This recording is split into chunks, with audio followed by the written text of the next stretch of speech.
अभी देखो सर्दी चालू हो गई, अभी बाजार में सबसे पौष्टिक क्या मिल रहा है? कोई बताए, मुझे बताओ। अभी बाजार में सबसे पौष्टिक चीज क्या मिल रही है? बताओ बताओ, आप लोग बताओ। सेब।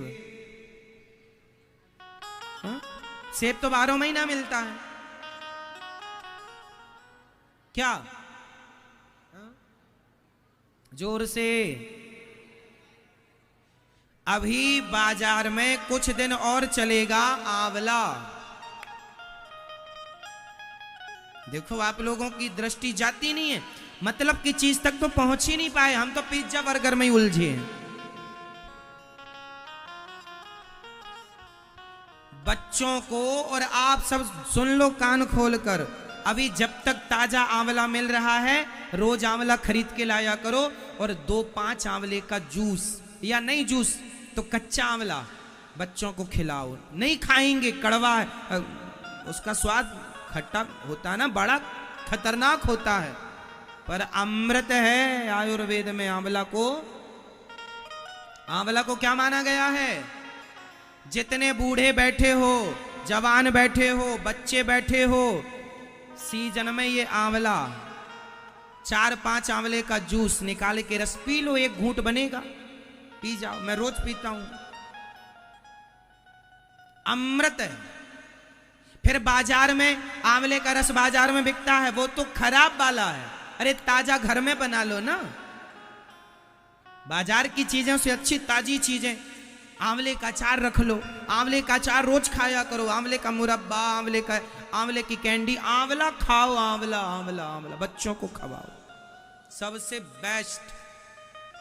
एप्पल तो है ही, एक एप्पल रोज बच्चों को खवाया करो, एक सेब रोज खवाया करो, रोज खवाओ एक सेब बच्चों को। अंकुरित अनाज खवाओ बच्चों को, चने दाल अंकुरित करके, ककड़ी मूली चुकंदर बच्चों को खवाओ। बचा लो पिज्जा बर्गर से, बहुत बड़ी क्षति हो जाएगी। शरीर की ही क्षति नहीं हो रही है, शरीर की आंखों में कमजोरी, बाल कमजोर, किडनी कमजोर, ये कमजोर, बच्चों को कैंसर होने लग गया, ब्लड प्रेशर हाई होने लग गया बच्चों को, शुगर बढ़ने लग गई बच्चों की, खान पान बिगड़ेगा, सब बिगड़ेगा। खान पान बना लो मेरी माँ, वो केवल तन ही नहीं बिगड़ता, उल्टा खाने से मन भी बिगड़ता है। जैसा खाए अन्न वैसा रहे मन। तो बच्चों को आप सबके लिए बोल रहा हूं, आंवला खाओ, आंवला जहां भी मिले खरीद लो, नहीं अच्छा लगा फिर भी चबाते रहो उसको, अमृत है। क्या है? उठाकर गूगल से पूछ लेना कि आंवला के गुण। इस धरती में सबसे बड़ी औषधि आंवला है, आंवला से बड़ी कोई औषधि नहीं है। जितने च्यवनप्राश बनते हैं सब में आंवला होता है। तो कंपनियां च्यवनप्राश के नाम पर आपसे लूट कर क्या लेती हैं, क्या देती हैं? आंवला। तो क्यों ना सीजन का आंवला खाया जाए, मस्त। लेकिन आप तो स्वाद के गुलाम हो गए हैं, जिह्वा के, ये जैसा जैसा कहती है वैसा वैसा आप करते हैं। मैं तो पालक का जूस भी पीता हूं, भले अच्छा ना लगे फिर भी पीता हूं।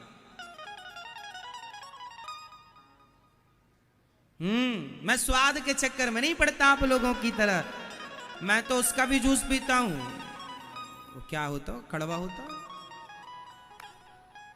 करेला, करेला मैं देखो मेरा फेवरेट है, फिर भी उसका नाम भूल गया। करेले की मैं सब्जी भी खाता हूं और करेले का जूस भी पीता हूं, समय समय पर खूब पीता हूं। और करेले का जूस आप पीते हैं? नहीं महाराज, हम नहीं पीते, हमें बड़ा कड़वा लगता।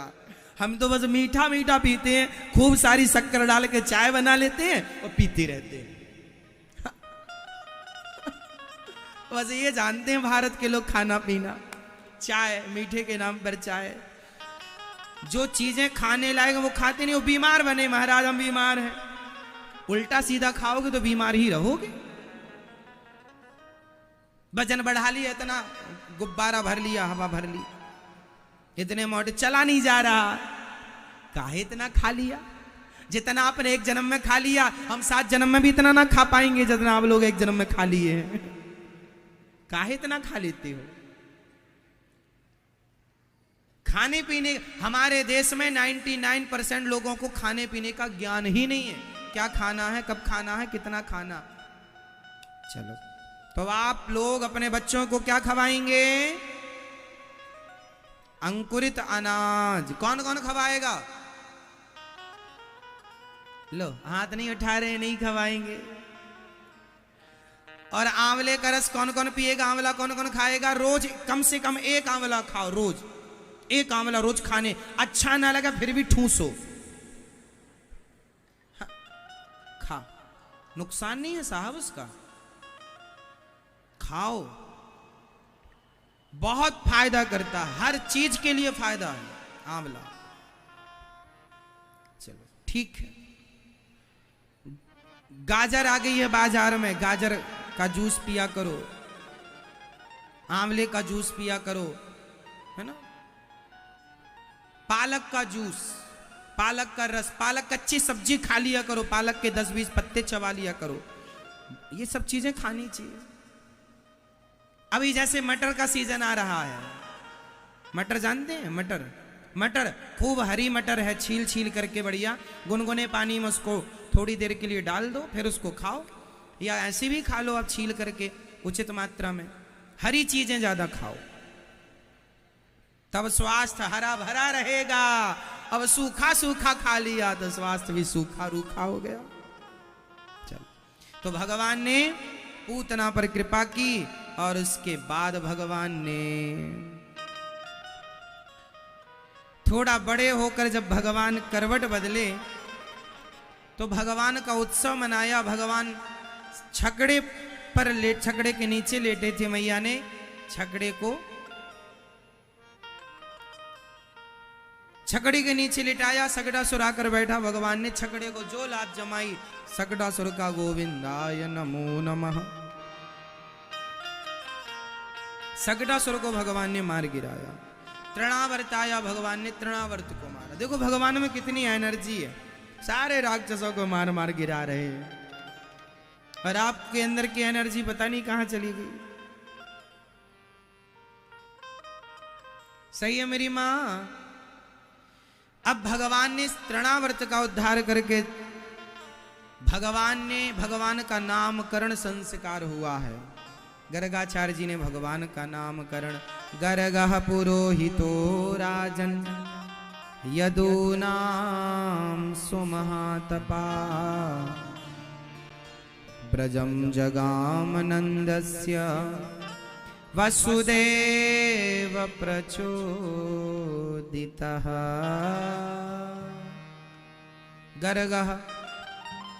गर्गाचार्य जी परम विद्वान, परम भक्त, परम रसिक। ऐसे गर्गाचार्य जी आज भगवान का नामकरण संस्कार करने गए। हमारे सनातन धर्म में संस्कार होते हैं, आपके यहां होते हैं कि नहीं संस्कार? नामकरण संस्कार है ना, चूड़ा कर्म मुंडन संस्कार, अन्नप्राश संस्कार, जात कर्म संस्कार, कर्ण भेदन संस्कार, विद्यारंभ संस्कार, वेदारंभ संस्कार, ये सभी संस्कार हैं हमारे यहाँ। फिर बाद में यज्ञोपवीत संस्कार, फिर इसके बाद फिर शादी विवाह पाणी ग्रहण संस्कार, फिर अंतिम संस्कार। तो हमारा जीवन तो संस्कारों के खूंटे से बंधा हुआ, इसलिए जीवन में संस्कार जरूरी है। हर व्यक्ति को संस्कार, बच्चों को संस्कार दीजिए। आपके जीवन में क्या होना चाहिए मेरी माँ? संस्कार। वाह, संस्कार बिना सब बेकार है। संस्कार ना हो जीवन में तो किसी के जीवन में संस्कार नहीं है मतलब कुछ भी नहीं। आप तब श्रेष्ठ होंगे, तब महान होंगे, आपको लोग तब जानेंगे, तब पहचानेंगे जब आपके अंदर कोई काबिलियत होगी। और काबिलियत मीन्स संस्कार। आपके अंदर संस्कार जिसके अंदर हैं बोलने बताने के, वो अच्छे से बात। अच्छा, कई लोग बात कैसे करते हैं? गलत ढंग से बात करते हैं। उनकी बातें करने से पता चलता है कि उनके संस्कार कैसे हैं। क्यों? सही है। कोई कितना अच्छा संस्कारी है, आप कितने अच्छे संस्कारी हैं या आप कितने बुरे संस्कारी हैं, ये कहां से पता चलता है? जोर से सब लोग बताएंगे। कहां से? आपकी आपकी आपकी बातों से, आपकी बातों से, आपकी बातों से, आपके बोलने के ढंग से, आपकी शब्द शैली से पता चलता है कि आप कितने अच्छे घर से हैं और कितने दुष्ट प्रकृति के आदमी। अच्छे बुरे की पहचान यहीं से होती है। दुकान बंद है तो पता नहीं चलेगा काहे की है, जब खुलती है तो ही पता लगता है हीरे की है कि कोयले की है। ये मुंह खुलता है तभी पता चलता है कि आप अच्छे हैं या बुरे हैं। देखने में तो आप बहुत अच्छे हैं, मुंह से पता चलता है।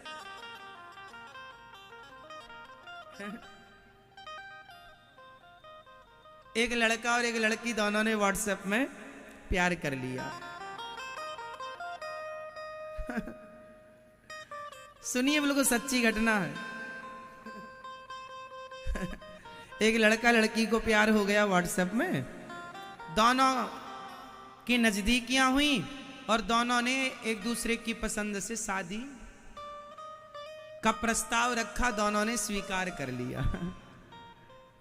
जब शादी हो गई, अच्छा दोनों ने बात नहीं की डायरेक्ट, केवल व्हाट्सएप पे ही बात चलती रही।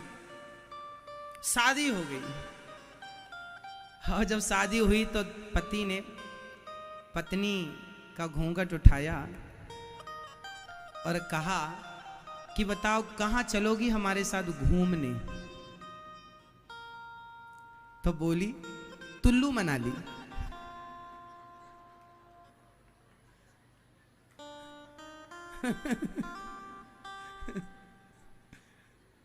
हम तुम्हारे संग घूमने कुल्लू मनाली चलेंगे। उसको बाद में पता चला ये तोतली है। और कर ले व्हाट्सएप से, डायरेक्ट बात नहीं की उसने कभी।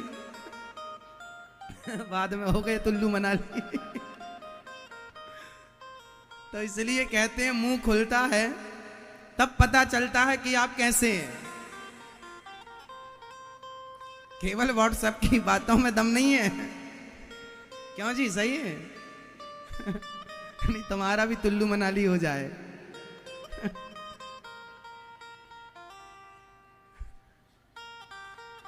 इसलिए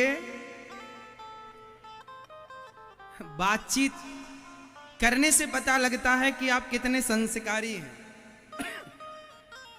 इसलिए बातें अच्छी किया करो।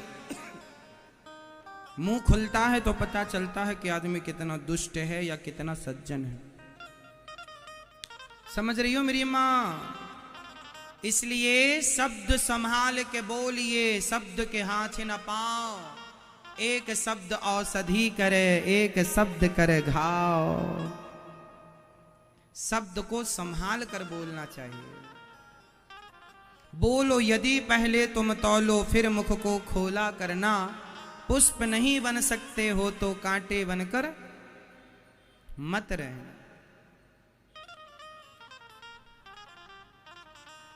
इसलिए आप लोग अच्छा बोला करो, मधुर बोला करो, मीठा बोला करो, सबको प्रिय लगे ऐसा बोला करो। कुछ भी नहीं बोला करो। आपके संस्कार आपकी बातों से दिखते हैं, है ना मेरी मां? बहुत सारा पढ़ लिख लेना संस्कार। आजकल तो जितना पढ़ा लिखा आदमी है उतना ही संस्कारहीन है। तो आज की पढ़ाई लिखाई तो बिल्कुल मेरे हिसाब से संस्कारहीन शिक्षा दो कौड़ी की है। आज अभी आपने देखा होगा एक कोरोना काल में आपने एक वीडियो देखी होगी, मैंने भी देखी थी, बहुत पुरानी, आप लोग भूल गए होंगे, पर एक बात है सो बता रहा हूं प्रसंगवश। एक बहुत बड़े पद के एक ऑफिसर, आईएएस पद के, उन्होंने कोरोना के दौरान सरकार ने परमिशन दी थी कि 10 लोगों के संग आप शादी, मतलब 10 लोगों के साथ, 10 मेहमानों के साथ आप शादी, मेहमानों को बुलाकर शादी विवाह कर सकते हैं। तो एक परिवार जो स्वयं पेशे से जज थे, जिन्होंने कानून पढ़ा था, उन्होंने 10 लोगों को बुलाया, 10-20 लोगों को जो भी था, और शादी कर रहे थे। पंडित जी शादी पढ़ रहे थे, विवाह। तभी वो आईएएस के पद पर जो साहब थे, उन्होंने एंट्री की उस शादी में। अरे आप लोग तो बिना परमिशन, उन्होंने परमिशन का लेटर भी दिखाया, पर फिर भी उन्होंने, वो पंडित जी जो शादी पढ़ रहे थे वो उम्र में बड़े थे, फिर भी उस पद पर होते, आईएएस के पद पर होते हुए उसने एक थप्पड़ जमाया पंडित जी को। तो आप इतने बड़े पद पर हैं, गलती की तो जेल में डालो। थप्पड़ मारने का अधिकार किसने दिया है आपको? वो भी पब्लिक प्लेस में। आप ये क्या है? आपकी शिक्षा तो श्रेष्ठ है, आईएएस कोई सामान्य आदमी नहीं बन सकता। आपकी शिक्षा तो ठीक है, संस्कार ठीक नहीं। यदि संस्कार होते तो अपने से बड़ों में यूं ही तुम हाथ ना उठा लेते। एक संस्कार यही तो कहता है कि यार ये हमसे बड़ा है, और परमिशन का लेटर भी था उसके पास। और उसमें पंडित जी की गलती क्या थी? उन्हें तो बुलाया कि भाई हमारे पास लेटर है 10 लोगों का, आप आओ शादी कराओ। मार दिया। बाद में फिर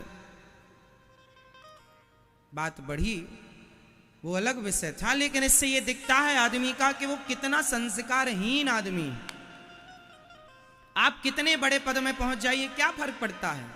संस्कार से व्यक्ति श्रेष्ठ होता है, शिक्षा से नहीं साहब। शिक्षा, वो शिक्षा श्रेष्ठ है जो संस्कारवान शिक्षा।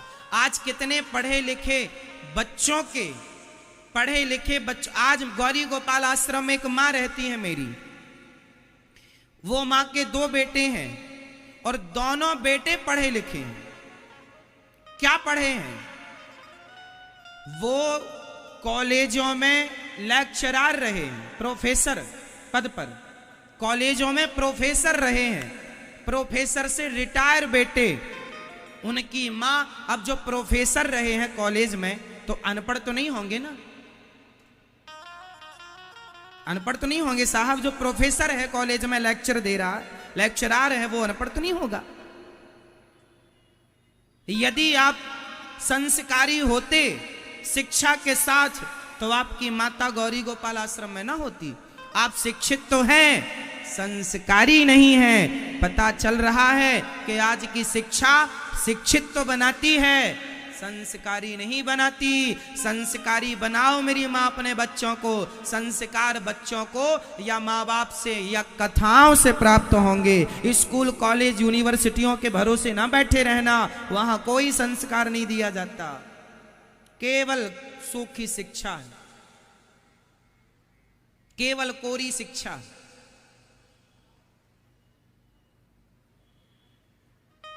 शिक्षा और संस्कार दोनों में जमीन आसमान का अंतर होता है। शिक्षा आपको अभिमानी बनाती है, जबकि संस्कार आपको नम्र बनाते हैं। विद्या ददाति विनयम। शिक्षा आपको अभिमानी बना देती है, जबकि संस्कार आपको झुकना सिखाते हैं, नम्र बनाते हैं, सरल बनाते हैं। इसलिए आज की शिक्षा तब तक अधूरी है जब तक उस शिक्षा को संस्कार की चाशनी में डुबाया ना जाए, तब तक वो शिक्षा अधूरी है। इसलिए आज बच्चे जितना, मेरी माँ पढ़ने लिखने दिल्ली बंबई बेंगलोर इत्यादि जाते हैं, ये पढ़ने के नाम पर पढ़ते कम हैं, बर्बाद ज्यादा होते हैं। 1000 बच्चे पढ़ने जाते हैं, 1000 में 2-4 बनते हैं, बाकी आप ये मान लीजिएगा कि 995 बच्चे बिगड़ जाते हैं। 5 बच्चे बन गए 95, 995 बिगड़ते हैं। बोलो हाँ या ना? संभावनाएं हैं बिगड़ने की। वो अपने आप को इंटेलिजेंट मानते हैं, अरे हम तो आईएएस की तैयारी कर रहे हैं, आईपीएस की तैयारी कर रहे हैं, हम तो बड़े इंटेलिजेंट हैं, बड़े समझदार हैं। उन्हें लगता है वो किसी लड़की से भी प्यार कर लेते हैं, शादी भी कर लेते हैं, माँ बाप को बताना जरूरी नहीं समझते, क्योंकि हम सेल्फ डिपेंड हो गए हैं, आत्मनिर्भर है, माँ बाप की अब हमें क्या जरूरत है, पढ़े लिखे हैं। ऐसी शिक्षा 2 कौड़ी की होती है जो आपको चरित्रहीन बना दे। हमारी सबसे बड़ी शिक्षा वही है, जो व्यक्ति चरित्रवान है वही शिक्षित है, और जो पढ़ लिख कर चरित्रहीन हो गया वो शिक्षा नहीं है। वो शिक्षा आप उसे शिक्षा मानते हैं? जो आदमी अपने चरित्र को ना बचा सका, जो चरित्रहीन है, वो काहे का पढ़ा लिखा? उससे अच्छी तो वो काम वाली बाई है जो झाड़ू पोंछा लगा के बच्चों का पालन करती है, पर अपने चरित्र से समझौता नहीं करती। चरित्रवान है, चरित्र कीमती है साहब, शिक्षा से ज्यादा। अच्छा बताओ, शिक्षा कीमती है कि चरित्र, कैरेक्टर कीमती है या शिक्षा? यदि दोनों को एक तराजू में रखा जाए, किसका पलड़ा भारी होगा? जोर से बोल दो, और जोर से, बहुत जोर से। क्या? चरित्र या शिक्षा? चरित्र। इस धरती पर चरित्र से कीमती कोई ज्ञान नहीं है। हो तो मुझे पढ़ा देना आप लोग। सबसे बड़ा ज्ञान चरित्र ही है, सबसे बड़ी शिक्षा चरित्र ही है। और आजकल के बच्चे पढ़ने लिखने के नाम पर चरित्र ही बिगाड़ते हैं। तो बताओ, इनसे बड़ा मूर्ख कौन हुआ जो चरित्र बिगाड़ कर डिग्री लेकर आया है? डिग्री लेकर क्या करेंगे तेरी कागज की डिग्री का? चरित्र तो बिगाड़ आई या बिगाड़ आया? समझाओ पढ़े लिखे बच्चों को। पिक्चर देख के बिगड़ रहे हैं तुम्हारे बच्चे, और बता रहे हैं हम बड़े पढ़े लिखे हैं। वाह, आग लगे तेरी ऐसी पढ़ाई में। ये पढ़ाई पढ़ने गई थी तू वहां, या पढ़ने गया था, चरित्र बिगाड़ के आ गया? समझाओ मेरी मां बेटियों को, अपने बेटों को। बिगड़ जाएगा चरित्र तो किसी काम का नहीं है कुछ। लोक भी बिगड़ेगा, परलोक भी बिगड़ेगा, और यहाँ के लोगों के काम का नहीं है चरित्र। यहाँ के लोग, सच्ची बताएं, आप में से अभी जितने लोग आप बैठे हैं यहाँ, आप में से भी 10-20% लोग ही ऐसे होंगे जो चरित्र की कीमत को जानते हैं। वरना चरित्र की कीमत लोग सारी जिंदगी में समझ नहीं पाते। चरित्र क्या है? चरित्र क्या होता है? कितनी कीमत है चरित्र की। अरे रावण का चरित्र बिगड़ गया तो सर्वनाश हो गया,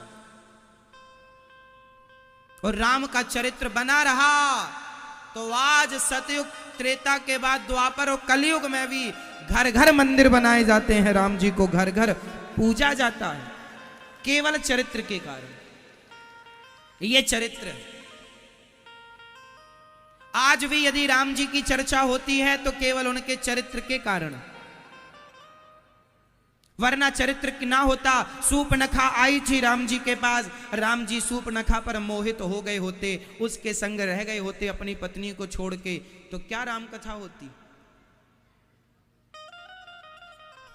चरित्र ही राम कथा है, चरित्र ही राम है, और राम ही चरित्र है। पूरक हैं दोनों एक दूसरे के। क्यों मेरी मां, क्या कहती हो आप? इसलिए प्राण जाए पर चरित्र ना जाए। बोलो, प्राण जाए पर। झांसी की रानी जब गोली लग गई घोड़े को, घिर गई अंग्रेजों से, तो आखिरी में संत की कुटिया की घास अपने ऊपर डालकर आग लगाती है। संत जी कहते हैं, झांसी की रानी क्यों बेटा मर रही हो? आत्महत्या करना पाप है।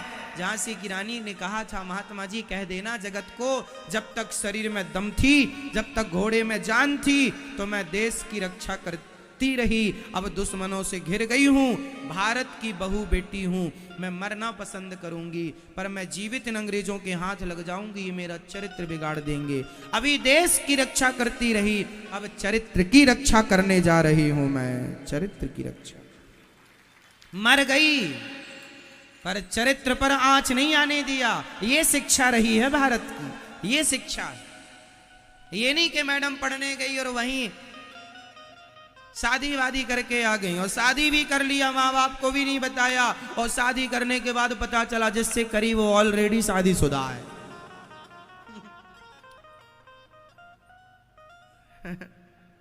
ये हो रहा है आजकल।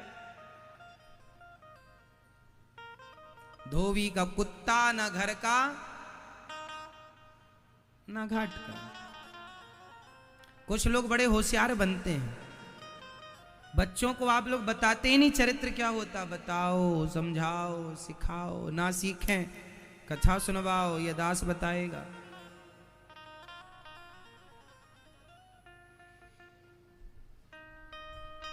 नामकरण संस्कार भगवान का हुआ, हमारे जीवन संस्कार से बंधा है, संस्कार की बेड़ियों से बंधा है। आप बताइए, आप स्वतंत्र हैं या नहीं? जोर से, आप में से कितने लोग स्वतंत्र हैं? हाथ उठाओ।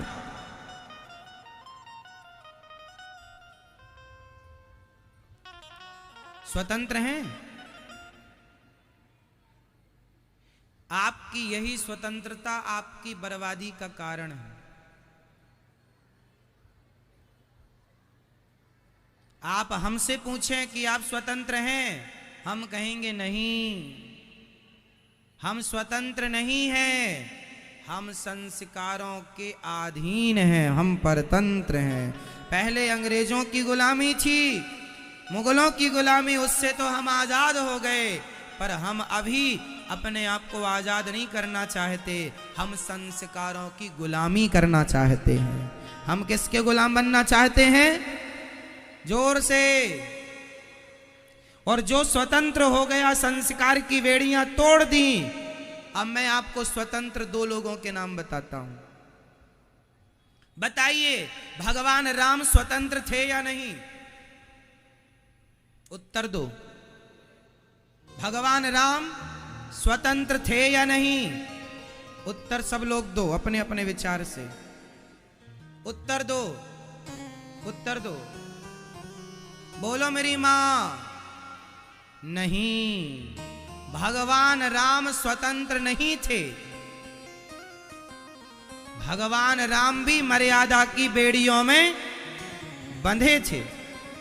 यदि स्वतंत्र होते तो उन्हें मर्यादा पुरुषोत्तम ना कहा जाता। राम मर्यादा की बेड़ियों में, अरे मर्यादा ही थी तब ना मां के कहने से 14 साल के लिए निकल गए, वरना आज के बेटे को मां कह दे कुछ भला मान ले बेटा। आजकल का तो बेटा मां को ही बाहर का रास्ता दिखा देता, चल बाहर, मेरी पत्नी ने कहा तुझे बाहर निकालने का, चल। राम जी स्वतंत्र नहीं थे, मर्यादाओं के बंधन में बंधे थे। इसलिए आप भी अपने आप को स्वतंत्र मत कीजिएगा। आप भी मर्यादा संस्कारों की बेड़ियों में, बंधन में जकड़ के रखिएगा अपने आप को। जरा भी आजाद कर देंगे ये मन बड़ा चंचल भाग जाएगा कहीं का कहीं। अब मैं दूसरे का नाम बता रहा हूं, बताइए सूर्पनखा स्वतंत्र थी या नहीं? उत्तर दीजिए। मैया भैया आप सब शिक्षित हैं, पढ़े लिखे हैं, समझदार हैं, सोच के बोलिएगा। सूर्पनखा स्वतंत्र थी या नहीं? उत्तर दो, हां या ना, और जोर से, हां या ना। हां कह रहे हैं आप लोग, गलत उत्तर है। 20 करोड़ हार गए आप।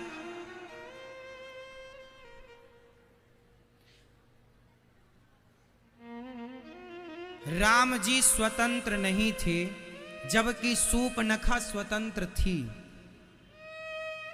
सूपनखा क्या थी? स्वतंत्र थी।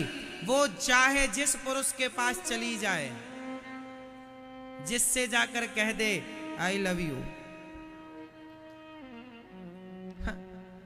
राम जी से कहे तो रही है, तो सम पुरुष न मोसम नारी, कह रही है। तो जो आदमी जिसे धर्म का डर नहीं है, जिसे संस्कारों का डर नहीं है, जिसे कोई मर्यादा जिसकी नहीं है, अरे हर आदमी थोड़ी किसी से जाके कह देगा कि तुम बहुत अच्छे हो, हमसे शादी कर लो। सूपनखा स्वतंत्र थी, इसलिए उसने जाकर राम जी के सामने प्रस्ताव रखा, तुम बड़े सुंदर हो, हमसे विवाह कर लो। राम जी ने प्रस्ताव ठुकराया तो लक्ष्मण जी के पास चली गई, तुम बड़े सुंदर। अब देखो जरा, या तुम मिल जाओ या तुम मिल जाओ, किसी से भी हम अपना गुजारा कर लेंगे। तो और ये सूपनखा, इसकी शादी पहले हो चुकी थी, और राम जी बोले तुम्हारी शादी हो गई ना, हम तो कुंवारी हैं। लो, जैसे आजकल कुछ लोग शादी के बाद भी मांग नहीं भरती हैं, चूड़ियां नहीं पहनती, हम तो कुंवारी हैं। ये सब सूपनखा की वंशज हैं, स्वतंत्र हैं। ये सब कौन है? स्वतंत्र हैं। जिसको मन आए उसको आई लव यू कह दो, स्वतंत्र है ये, सूपनखा की तरह। सूपनखा कहती है राम जी से विवाह कर लो। राम जी बोले नहीं करेंगे तेरे से विवाह, हमारी पत्नी है। ये देखो, ये मर्यादा है। राम जी स्वतंत्र नहीं है ना, वो बंधे हैं मर्यादा में कि मैं शादीशुदा हूं, मेरी क्या मर्यादा, गृहस्थी की क्या मर्यादा है। एक पत्नी के बाद दूसरी नारी को मां, बहन, बेटी के रूप में देखना है, ये मर्यादा। जबकि सूपनखा की शादी हो गई, फिर भी वो कहती है, उसका पति मर गया था, विद्युत जिह्वा नाम था सूपनखा के पति का, रावण ने मार दिया था। कह रही है मैं कुंवारी हूं, लो झूठ बोल रही, और भगवान से लो, ये स्वतंत्र है। आजकल जो लड़की जो लड़का कहते हैं ना हम स्वतंत्र हैं, हमें किसी का कोई दबाव नहीं चाहिए, हम स्वतंत्र रहना चाहते हैं। साहब, स्वतंत्र रहने वाला या रावण बनेगा या सूपनखा बनेगी। महिला होगी तो सूपनखा और पुरुष होगा तो रावण। ये स्वतंत्र, रावण भी स्वतंत्र था, जो मन में आया करता था, किसी की बात नहीं मानता था, बाप की नहीं मानता, माँ की नहीं मानता। हनुमान जी समझाने गए, नहीं माना। राम जी समझाए, नहीं माना। अंगद जी समझाए, नहीं माना। विभीषण जी समझाए, नहीं माना। माल्यवंत जी ने समझाया, नहीं माना। विश्रवा ने समझाया, नहीं माना। बाप की नहीं माना उसने। स्वतंत्र है रावण, स्वतंत्र है, सूपनखा स्वतंत्र है, जबकि राम जी स्वतंत्र नहीं है। आज के जो लड़के लड़कियां कहते हैं हम स्वतंत्र रहना चाहते हैं, साहब मर्यादा की और संस्कारों की बेड़ियों में ही बंद कर रहना, बंधन में रहना संस्कारों के, तो सुखी रहोगे। बंधन में रहोगे संस्कारों के और मर्यादा के तो राम बनोगे, और बंधन में नहीं रहोगे संस्कारों के तो सूपनखा और रावण बनोगे। इसलिए संस्कारों का बंधन स्वीकार करो। किसका बंधन?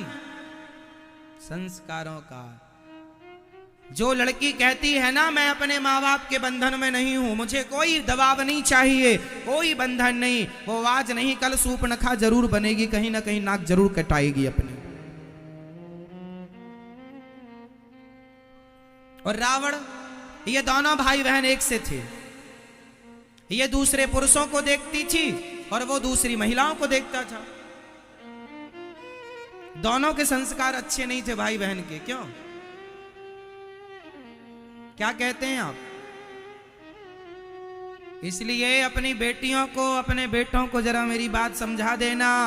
बेटा, तुम स्वतंत्र नहीं हो, तुम्हारे ऊपर माँ बाप के सम्मान का दबाव है, कुल खानदान की इज्जत है। अच्छा बताओ, ये दास अनिरुद्ध है, मेरे साथ किस किस की इज्जत जुड़ी है बताओ? मेरे साथ मेरे कुल खानदान की इज्जत है। मेरे गुरु जी की इज्जत है, मेरे उन तमाम भक्तों की इज्जत है जो मेरा आदर करते हैं, जो मुझे अपना पुत्र अपना भाई मानते हैं, उनकी भी इज्जत मेरे से है। यदि सही रास्ते पर चलूंगा तो मेरे सही रास्ते पर चलने से आपकी इज्जत बढ़ेगी, और मैं गलत रास्ते पर निकल पड़ूं तो आपकी इज्जत घटेगी। एक इंसान से कितने लोगों का सम्मान जुड़ा होता है, हाँ या ना? उसी प्रकार एक लड़की से, एक लड़के से उसके माँ बाप, खानदान, कुटुंब, परिवार, तमाम लोगों का सम्मान जुड़ा होता है। मेरी माँ, मेरी बहनों, गलत काम ना किया करो। तुम एक हो, पर तुम्हारे एक होने से तुम्हारे पूरे कुटुंब खानदान का तुमसे सम्मान जुड़ा है। पूरे गांव का, एक लड़की गांव में गलत काम कर दे तो पूरा गांव बदनाम होता है, परिवार तो होता ही है। एक लड़की गलत काम कर दे तो उसके पूरे परिवार में बदनामी हो जा रही, तुम्हारे परिवार की लड़की ऐसी है, उसके परिवार में लड़का लड़की मिलना मुश्किल हो जाता है शादी विवाह के लिए। अरे तुम्हारे खानदान की लड़की भाग गई, पता नहीं दूसरी भी ऐसी होगी, पता नहीं तीसरी भी ऐसी होगी। एक लड़की के गलत निर्णय लेने से पूरा कुटुंब बदनाम हो जाता है, खानदान। तो क्या हम बदनाम करने आए हैं? एक इंसान से सबकी इज्जत लगी होती है। मेरी माँ, मर जाना मेरी बहनों बेटियों, पर अपने चरित्र पर कभी उंगली ना उठने देना, अपने चरित्र पर कभी दाग ना लगने देना। यही जब थोड़ा जियो, मर जाओ, सम्मान से मर जाओ। चरित्रहीन होकर के जिंदा रहने से भी कोई फायदा नहीं। प्राण जाए पर चरित्र ना जाए। बोलो मेरे संग, प्राण जाए पर चरित्र ना जाए। आप मानते हैं इस बात को कि आपसे आपके पूरे परिवार का सम्मान जुड़ा है? आप में से कितने लोग इस बात से सहमत हैं कि एक इंसान से उसके पूरे घर परिवार, कुटुंब, खानदान, गांव, इज्जत जुड़ी होती है एक आदमी से, चाहे लड़की हो या लड़का हो? हाँ या ना? जुड़ा है।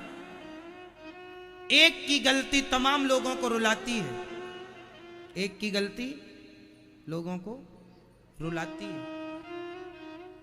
मैं अच्छा करूंगा तो मेरे अच्छाई से आप लोगों का भी नाम ऊंचा होगा कि हाँ, हमारे भारत में ये अच्छा कर रहे हैं, हम भी करेंगे। एक आदमी सही करता है, 10 लोगों को बल मिलता है। और एक आदमी, अभी आपने देखा होगा कुछ लोग जिन्होंने गलतियां की, जिन्हें जेल मिला, उनके कारण आज कितने लोगों को रोना पड़ा, कितने लोग, हमारे धर्म पर भी लोगों ने उंगलियां उठाई। एक की गलती के कारण धर्म तक बदनाम हुआ।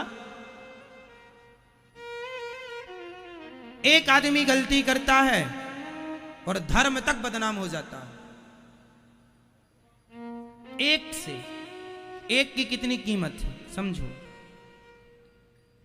उनसे जुड़े जितने लोग वो जेल में हैं, उनने कभी सोचा नहीं कि उनसे लाखों लोग जुड़े हैं, लाखों लोगों की श्रद्धा आपसे है। आप गलत काम करेंगे तो उन लाखों लोगों की श्रद्धा का क्या होगा? एक्चुअली होता यह है कि जब एक आदमी गलत करता है ना, तो उससे जुड़ी जो श्रद्धाएं लोगों की होती हैं, वो व्यक्ति अपनी गलती से उनकी श्रद्धाओं का मर्डर कर देता है, हत्या कर देता है। हत्यारा है वो, जो लोगों की श्रद्धा को तोड़ दे, नष्ट कर दे, मार डाले। इसलिए मर जाना श्रेष्ठ है। चरित्र पर, आपके चरित्र पर उंगली न उठनी चाहिए। चरित्र का पाठ पढ़ो और बच्चों को पढ़ाओ। चरित्रवान बनो और औरों को चरित्रवान बनाओ। आपसे बहुत लोगों का सम्मान जुड़ा है, आप लोगों से बहुत लोगों की इज्जत जुड़ी है, आपसे बहुत लोगों की अपेक्षाएं हैं, उम्मीदें हैं। उनकी उम्मीदों को ना तोड़िएगा। आपसे बहुत लोगों का विश्वास है, औरों का विश्वास ना तोड़िएगा। ये बात सब पर लागू है, मुझ पर भी, आपके बेटे पर भी, और आपकी बेटी पर भी, आप पर भी। यदि एक शिष्य गलत करता है तो गुरु, अरे आपका शिष्य ऐसा कर लिया, आपने क्या पढ़ाया था, आपने क्या सिखाया था, आपने क्या ज्ञान दिया था इसे। इसलिए आप जितने लोग यहाँ बैठी हो, मेरी माँ बहन बेटी हो, आपके सम्मान से मेरा सम्मान है और मेरे सम्मान से आपका सम्मान है। इसलिए हम दोनों एक दूसरे के सम्मान को बनाए रखें। आप गलत ना कीजिएगा, आपकी गलती से मुझे बुरा लगेगा और मेरी गलती से आपको बुरा लगेगा। हम आपका सम्मान करें, आप हमारा कीजिए। हम आपके स्वाभिमान की रक्षा करें, आप हमारे स्वाभिमान की कीजिए। आप हमारे विश्वास की रक्षा करें, हम आपके विश्वास की रक्षा करें। आप हमारा विश्वास मत टूटने दीजिएगा और हम आपका विश्वास नहीं टूटने देंगे। ये है संबंध गुरु और शिष्य का। आप हमारे विश्वास की रक्षा करते रहिएगा, हम आपके विश्वास की रक्षा करते रहेंगे। इसलिए चरित्र के मामले में अपने बच्चों को समझाया करो। लाज शर्म की बात, कुछ लोग इस मुद्दे पर इसलिए बात नहीं करते, अरे शर्म आएगी क्या बात करें। लाज शर्म के चक्कर में लाज शर्म चली और गई, बढ़ी कुछ नहीं। चली और गई, बढ़ाया क्या तुमने।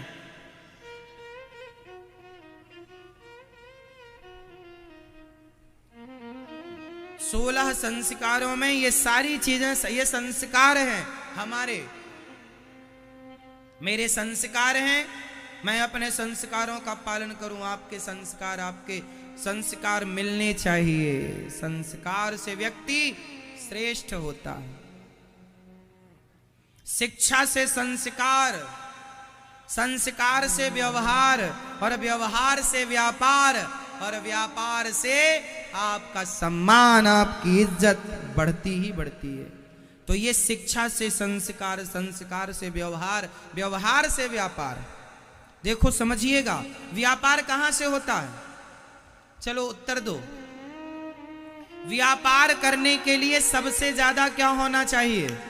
उत्तर दो फटाफट। व्यापार करने के लिए क्या चाहिए? जोर से और जोर से ऑप्शन सुन लो। व्यापार के लिए ऑप्शन, व्यापार के लिए क्या चाहिए? पहला पैसा, दूसरा व्यवहार, तीसरे लोग। क्या चाहिए? व्यापार करने के लिए पहला क्या है?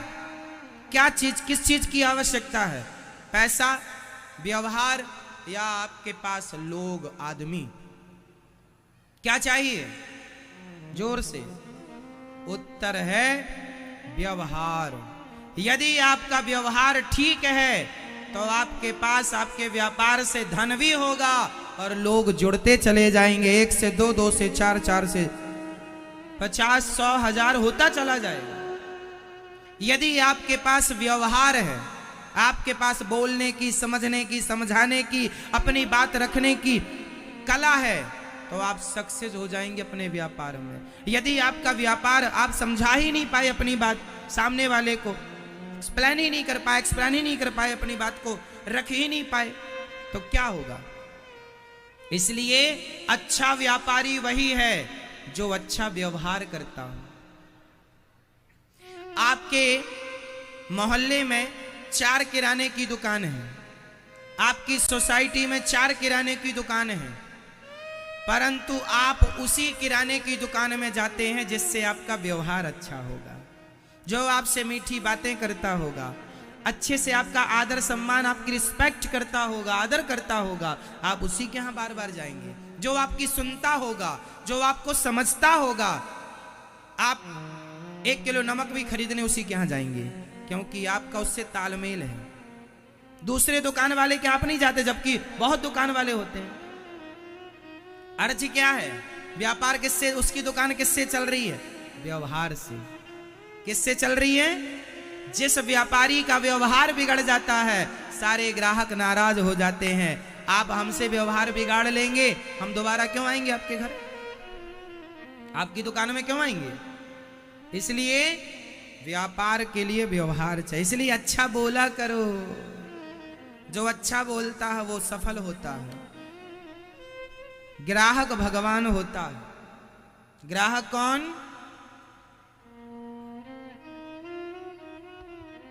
तो सब चीजें संस्कार से बनेंगी। तो आप लोग कितने माँ बाप हैं जो आज से अपने बच्चों को संस्कार जरूर देंगे? उठा लो हाथ। देंगे संस्कार, बोलने का, बताने का, उठने बैठने, खाने पीने का, क्या देंगे? संस्कार जरूर दीजिएगा। अब भगवान ने जब नामकरण हुआ भगवान का, अयम ही रोहिणी पुत्रो रमयन सुहृदयो गुणै। ये जो आपका बेटा है ना, माता रोहिणी यशोदा माँ की गोद में इनका नाम होगा राम, पर बल अधिक होने से लोग कहेंगे बलराम। और सुख रक्तस्तथा पीत इदानीं कृष्णतां गतः। इनका नाम कर्ष्यतिथि कृष्णः, कृष्ण नाम रखा गया।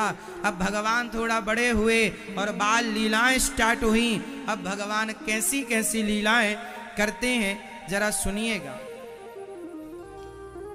टेढ़े से कन्हैया है, हाँ, और लीलाएं भी टेढ़ी हैं। हाँ,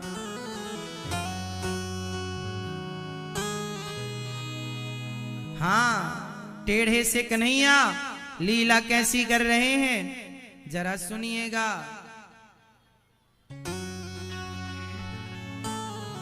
हाँ, कन्हैया कहते हैं मैया थोड़ा बड़े हुए ना भगवान, घुटनों के बल चल रहे हैं। बलराम जी भगवान को हाथ पकड़ के खड़ा करते हैं। बलराम जी और कन्हैया जी दोनों एक साथ खेलते हैं। कभी माखन, एक दिन भगवान बालू में लौट रहे थे ऐसे, मैया ने कहा क्या तेने शकल बना रखी है? मैया मोकू माखन खवाए दे। मैया बोली माखन तो खवाऊंगा, पर तेने ऐसे शकल काय बना रखी है?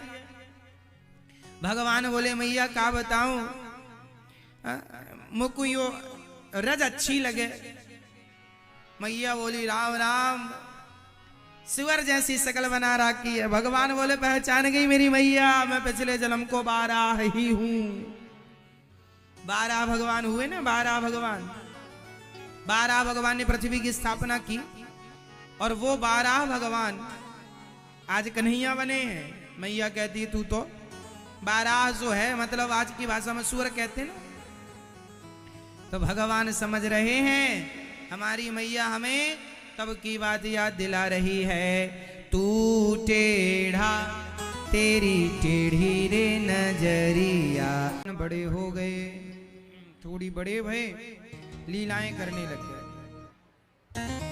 माखन चुराना, मटकी तोड़ना, घर घर जाना गोपियों के यहाँ। घर घर जाके भगवान माखन चुराते, माखन लेते।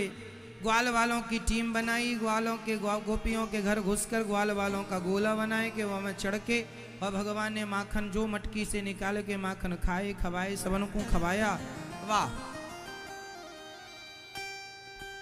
भगवान जैसे भगवान ही माखन चुरा रहे हैं। गोपियां आए तो भाग जाते हैं। एक दिन गोपियां बोली चौरे लाला तो माखन चोरी काय क्यों करे? कन्हैया बोले सखी का बताऊं, या माखन चोरी के माखन को खाए हुए में जो आनंद है वो ऐसे मैं प्यार से दूंगी तो को माखन ना। कन्हैया सखी बोली प्यार से दूंगी ना, मोको प्यार को माखन ना चाहिए, चोरी को ही चाहिए। चोरी के माखन में जो स्वाद है वो तेरे प्यार के माखन में ना है। ऐसी बातें कन्हैया करें। एक दिन गोपियां शिकायत करने गई, अरे मैया मैया ओ मैया, का है गौ सखी आज तेरे छोरा की शिकायत करवे की ताई आई है? का क्यों हमारे लाला ने, आज तेरे लाला ने का क्यों तो को बताएंगी तू? पता नहीं विश्वास करती है ना करे। आज तेरे लाला ने हमारे सारे बछड़ों को खूंटे से खोल दिया, सबरे बछड़े जाए के दूध वाने सब ने पी ली। मैया बोली जरा सी बातन को तुमने बहानो बनाए लियो सखी। अरे हमारो लाला कछु चोरी करे, कछु गलती करे सो तुम्हें डांट दियो करो। सखी बोली जब मैया हम यहाँ को डांटे ना तो हमारी तरफ देख के यो ही कर दे, हम यहाँ की हंसी देख के सारो गुस्सा भूल जाए। ना जाने का जादू है या की मुस्कान में, का जादू है या की मुस्कान में। अब दूसरी सखी बोली मैया तेरे लाला ने गजब कर दियो। का कियो हमारे लाला ने? मैया या लाला ने सुनियो। वत्सान मुंचन क्वचित समय क्रौश संजात हासः स्तेयं स्वादवत्यथ दधिपयः कल्पितैः स्तेययोगैः मरकान् भोक्ष्यन् विभजति सचेन्नाति भाण्डं भिन्नति भिन्नति द्रव्यालाभे सगृह कुपितो यात्युप्यक्रोश्यतो कान्। ये तेरे लाला ने सारे बंदरन को माखन खवाने शुरू कर दियो। बंदर माखन खावे, ग्वाल वालन को माखन खवावे और सबरो माखन खाए के दारी के ने सबरी मटकी आने तोड़ डाली। मैया हम या की या हरकत से बड़ी परेशान है। मैया बुलाई लाला कन्हैया, ओ बेटा यहाँ आओ। कन्हैया मैया का है गो काहे तहने याद क्यों मोकू? मैया बोली लाला तेरी शिकायत करवे की ताई गोपी आई है, नेक बताइयो तहने माखन सच्ची चुरायो है या के घर जाए के? कन्हैया बोले मैया ये सारी गोपियां एक नंबर की चोटी हैं, इन्हें सबन की बातन को भरोसा ना कीजो। एक नंबर की चोटी है, बदनाम करना चाहे ताकि हमारो ब्याह ना है सके। मैया बोली सखियों से देखो हमारे लाला को अवई से ब्याह की कितनी जल्दी है। मैया बोली चौरे लाला गोपियां सही कहे ना मैया, एक नंबर की झूठी हैं।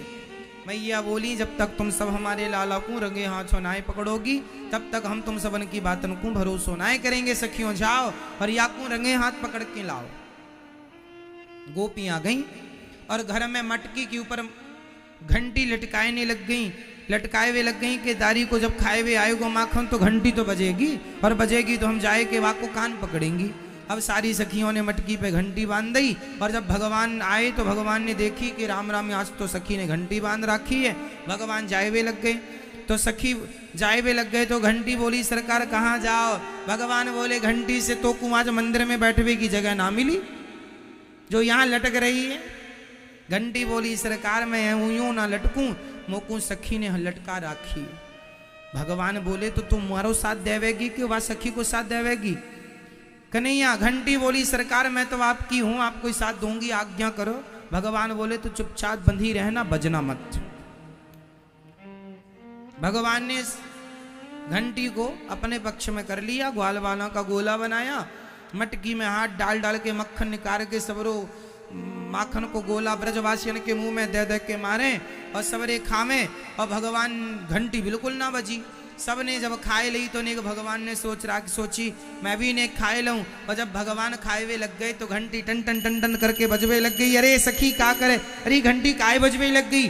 घंटी बोली सरकार जब दुनिया के लोग खाएं तब हमारो बजनो जरूर ना होए, पर जब आप भोग लगाएं तब हम बिना बजे कैसे रह जाएं? या ताई बजवे लग गई और जब बजवे लग गई घंटी बजी तो दौड़ दौड़ के आई सखी ने और लाला को हाथ पकड़ लियो। लाला आज तो कुछ छोड़ेंगी ना है।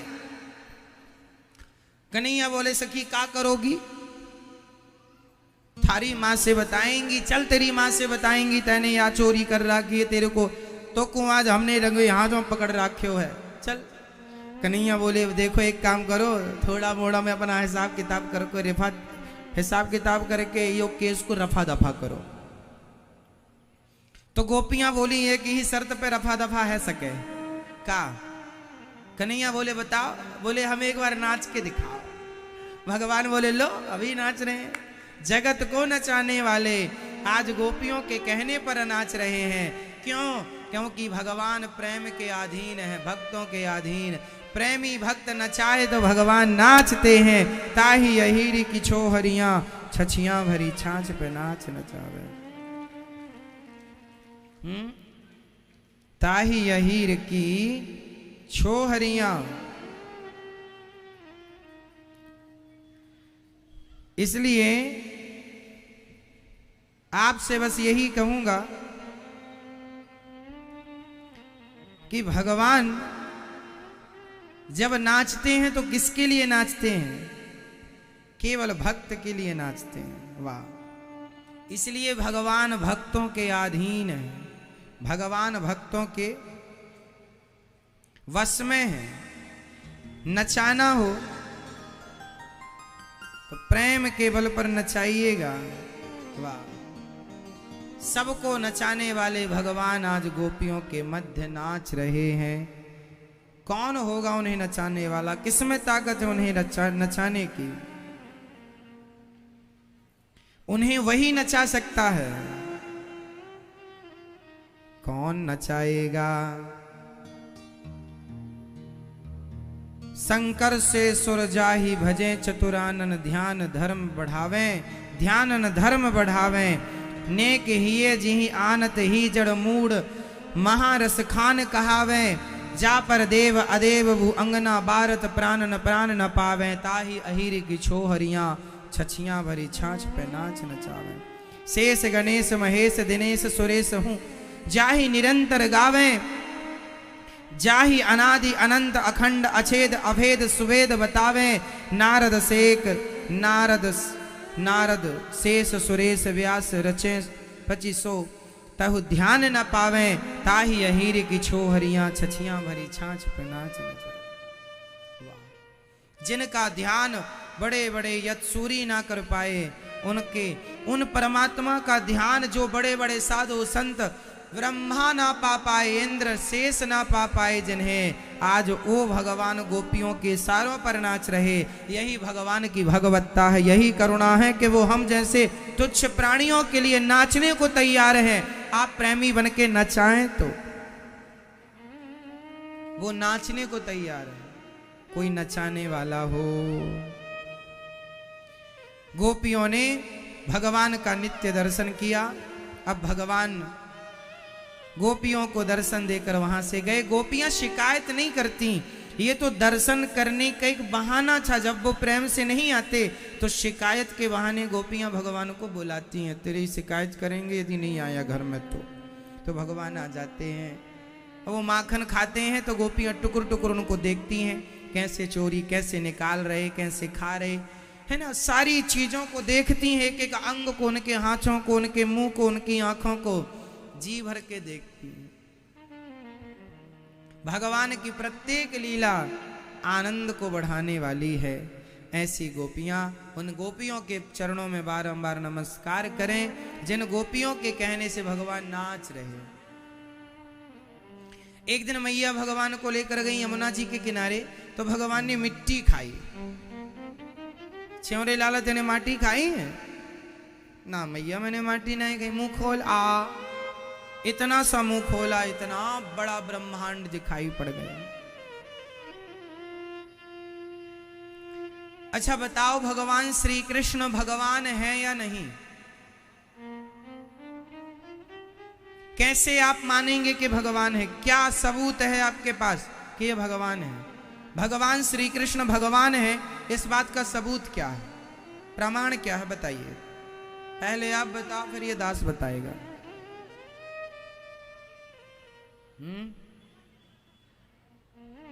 हाँ ठीक कहा आप। मैया बताएंगी भगवान श्री कृष्ण भगवान है, इस बात का आपके पास क्या सबूत है? उत्तर दो मेरी मां। जोर से आप बताओ। बताओ मेरी मां, आप बताओ। भगवान है भगवान श्री कृष्ण, क्या सबूत है आपके पास?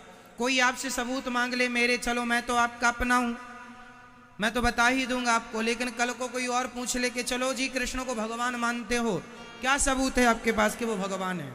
क्या उत्तर दोगे? इसलिए मैं पूछ लेता हूं ताकि आपको सदा के लिए याद रहे। बेटा बताओ, भगवान श्री कृष्ण यदि भगवान है तो आपके पास क्या सबूत है इस बात का कि वो भगवान है?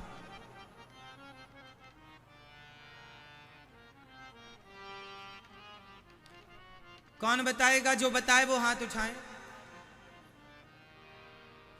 4-5 लोग ही बता पाएंगे, बाकी लोग नहीं बता पाओगे। चलो अब हम बताते हैं, सुनिएगा और याद रखिएगा। कल को आपसे कोई सवाल कर ले तो कोई क्या उत्तर, भाई रास्ते चलते कोई सवाल कर सकता है आपसे कि कृष्ण भगवान है, इस बात का सबूत क्या है? राम जी भगवान है, इस बात का, लोग तो कहते हैं राम जी मनुष्य हैं, हमारी तुम्हारी तरह है। लोग कहते हैं कृष्ण जी मनुष्य हमारी तुम्हारी तरह। कैसे आप कहेंगे कि वो मनुष्य के रूप में भगवान है? सिद्ध कैसे करेंगे? सिद्ध करना पड़ेगा। आओ मैं सिद्ध करके बताता हूं। चलो सुनना, सदा के लिए याद रखना, बच्चों को बताना। और ये बातें कथा में सुना करो तो सबको बताया करो, और मोबाइल पर यूट्यूब पर जरूर सुना करो ये बातें कथा। सिद्ध करेंगे कि ये भगवान है। सुनो, भगवान श्री कृष्ण भगवान है, इस बात का पहला सबूत ये है कि भगवान को मैया ने कहा मुंह खोल आ, तो इतने से मुंह में इतना बड़ा ब्रह्मांड कोई इंसान नहीं दिखा सकता। ये लीला भगवान कर सकते हैं कि जरा से मुख में पूरा ब्रह्मांड खोल कर दिखा देना, ये इंसान नहीं कर सकता। यदि कोई इंसान करता तो आज तक बहुत इंसान हुए हैं और किसी के बारे में आपने ये बात नहीं सुनी होगी।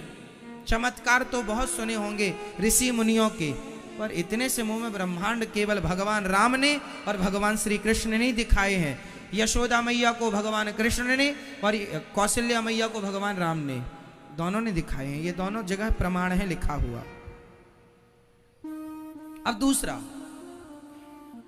इतने से कन्हैया, 7 वर्ष के कन्हैया ने इतने बड़े पहाड़ को एक उंगली से इतने बड़े पहाड़ को भगवान ही उठा सकते हैं, कोई इंसान में ताकत नहीं है। तो ये लीलाएं ये सिद्ध करती हैं कि ये कोई सामान्य पुरुष, ये भगवान है। और सुनिए, भगवान राम बिना खंबे का सेतु समुद्र में कोई बना सकता है, तो आज तक हजारों, इतनी टेक्नोलॉजी है, आज भी कोई बना देता? बना क्यों नहीं लेते आज के लोग? इसलिए कि बन ही नहीं सकता। बन सकता था तो केवल राम नाम से बन सकता था, राम जी के समय बन सकता था।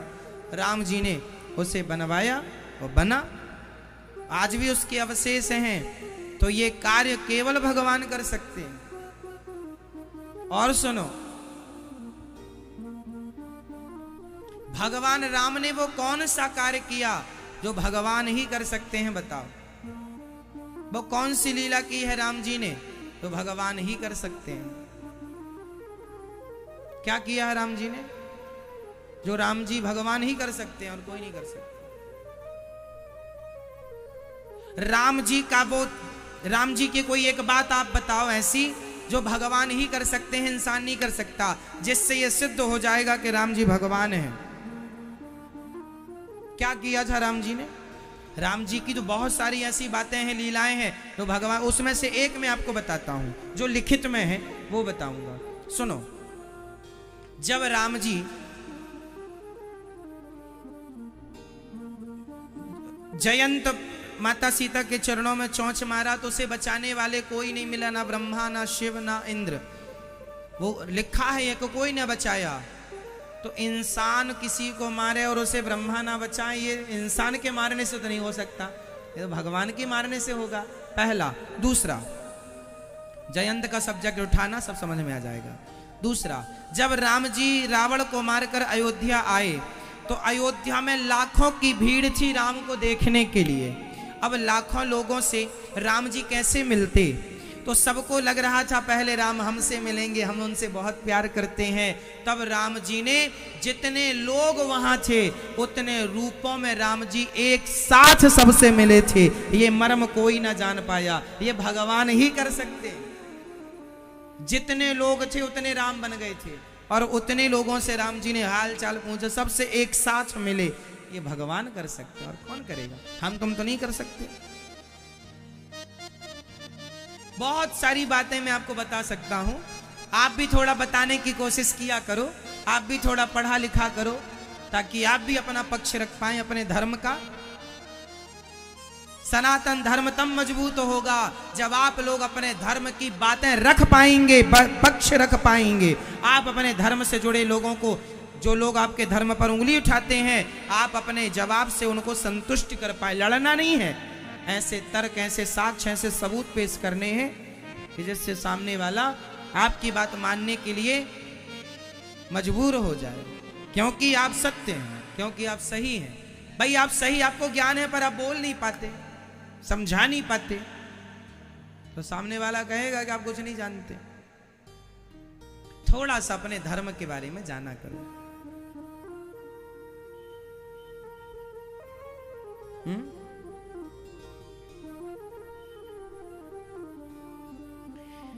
तो आप लोग समझ गए इतनी बात। अब हमेशा अपना पक्ष रख पाएंगे अपने धर्म का?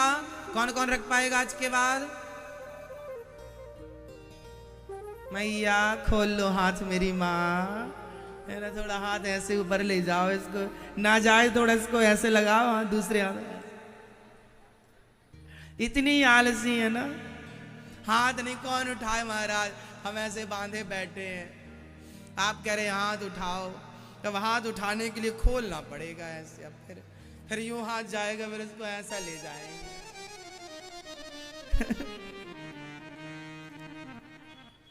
इतने आलसी हैं। तो भगवान भगवान है, अद्भुत चरित्र हैं, ये आपको याद रखना है। यशोदा मां ने कौन सा पुण्य किया जिस पुण्य के कारण भगवान उनके पुत्र बने हैं? यशोदा मां द्रोणो वसुनाम प्रवरो धरया सह भार्यया। द्रोण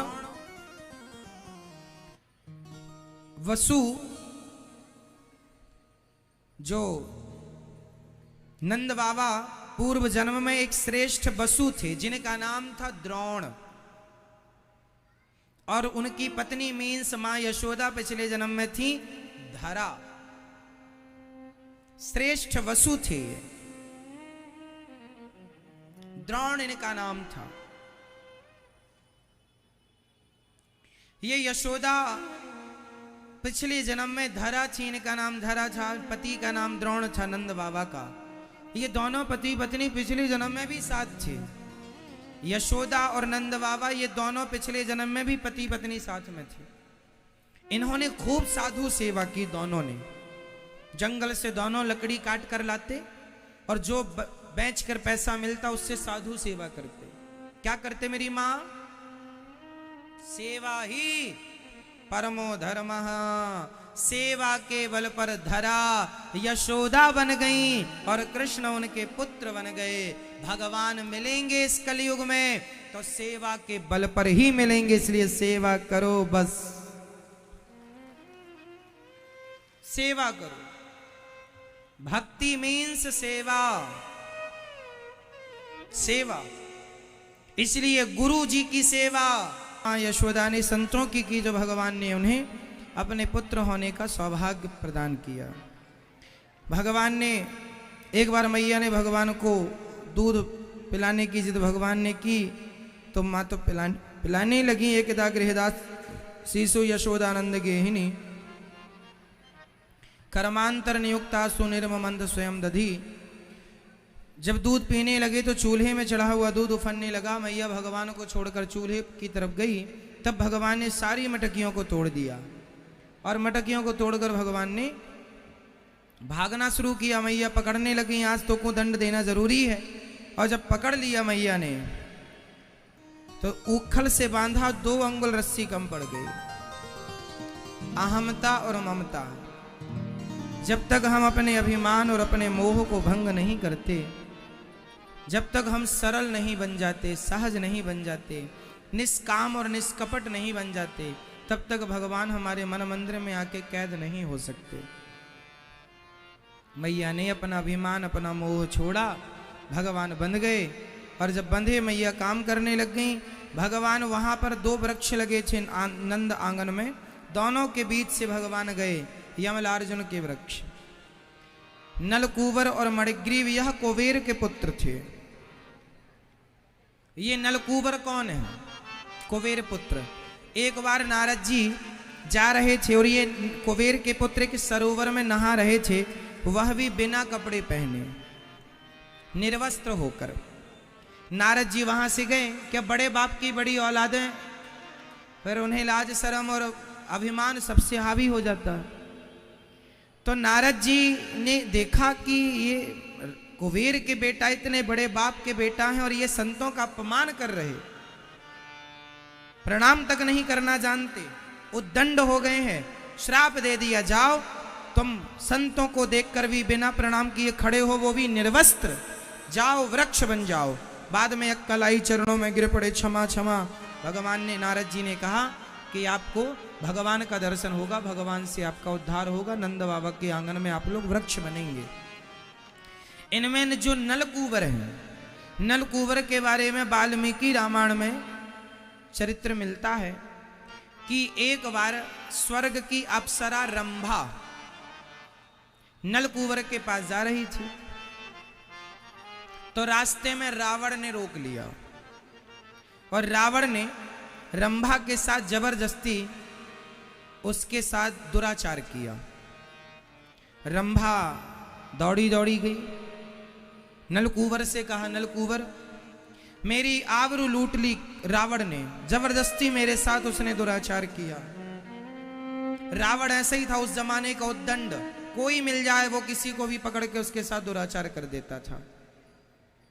तो रंभा के साथ किया स्वर्ग में। रंभा नलकूबर से बताई तो नलकूबर ने श्राप दिया, रावण मैं तुझे श्राप देता हूं, आज के बाद तूने बिना स्त्री की मर्जी के, बिना स्त्री की मर्जी के यदि तूने उसके साथ जबरदस्ती की तो तेरे सिर के 7 टुकड़े हो जाएंगे। इसलिए रावण ने जबरदस्ती माता सीता को ले तो गया था, जबरदस्ती नहीं कर सकता था। इसलिए रावण सीता मां से कहता था, एक बार बिलो कि मम ओरा, मेरी तरफ एक बार देख लो, क्योंकि उसकी लड़की की मर्जी के बिना यदि उसके साथ जबरदस्ती रावण करेगा तो रावण मर जाएगा। तब से ये किसी के साथ पर जबरदस्ती नहीं करता था, उसे मना पछा लेता था, लालच दे दे करके कि लंका की महारानी बनाऊंगा, ये करूंगा, लालच दे के अपने वश में कर लेता था, मान जाए, जबरदस्ती नहीं, मना करके फिर उसके साथ दुराचार करता था, क्योंकि श्राप हो गया था। तो ये वही नलकूबर हैं जिन्होंने रावण को श्राप दिया था, फिर इन्हें नारद जी ने श्राप दिया। वो कथा अलग है, वो अलग समय की कथा है, ये अलग समय की कथा है। तो नलकूबर वही है कुबेर पुत्र जिन्हें श्राप मिला, और आज भगवान ने दोनों का, नलकूबर मणिग्रीव का उद्धार किया और दोनों ने हाथ जोड़कर भगवान की बड़ी प्यारी स्तुति गाई। वाणी गुणानुकचने श्रवणौ कथाया, हस्तौ च कर्मसु मनस्तव पादयोर्नः, स्मृत्यां शिरस्तव निवास जगत् प्रणामे, दृष्टिः सतां दर्शनेस्तु भवत्तनूना। वाणी गुणानुकथने, मेरी वाणी सदा आपका गुणगान करती रहे, सदा मेरे कान। देखो अब दोनों की अक्ल ठीक हो गई, बुद्धि ठीक हो गई, दोनों भगवान की भक्ति में डूबना चाहते हैं। स्वर्ग के लोग भी बिना भगवान की भक्ति के सुखी नहीं हो सकते। भक्ति तो स्वर्ग का हो या मृत्यु लोक का, सब लोगों को सुखी बनाती है, तो केवल भगवान की भक्ति सुखी बनाती है। इसलिए भक्ति कर लो, काम तब पूरा होगा, जीवन का उद्देश्य तब पूरा होगा। भक्ति अर्थात मेरी वाणी सदा मैं आपका गुणगान करता रहूं। अद्भुत। फिर भगवान की कृपा से दोनों पर कृपा हुई, दोनों भगवत धाम गए, श्राप मुक्त हुए। मैया यशोदा ने फल बेचने वाली सुखिया पर भगवान ने कृपा की, वत्सासुर पर कृपा की, अघासुर पर कृपा की। अघासुर सांप बनकर आया, भगवान ने उसका उद्धार किया। जब ब्रजवासियों को उसने मारा, जब ब्रजवासियों